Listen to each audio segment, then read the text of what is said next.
আসসালামু আলাইকুম এভরিওয়ান, কেমন আছেন সবাই? দেখতেই পাচ্ছেন আমি মাটির চুলায় রান্না শুরু করে দিয়েছি।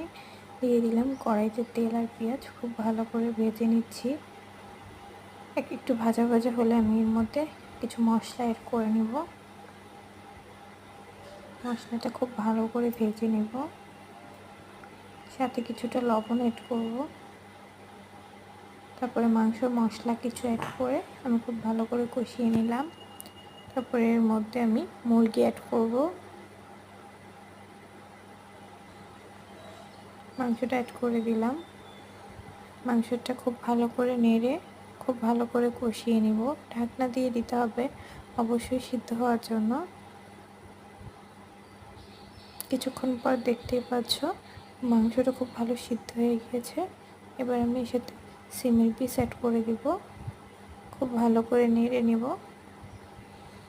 নেড়ে কিছুক্ষণ খুব ভালো করে নাড়াচাড়ার পরে দেখতেই পাচ্ছ কালার কি আসছে।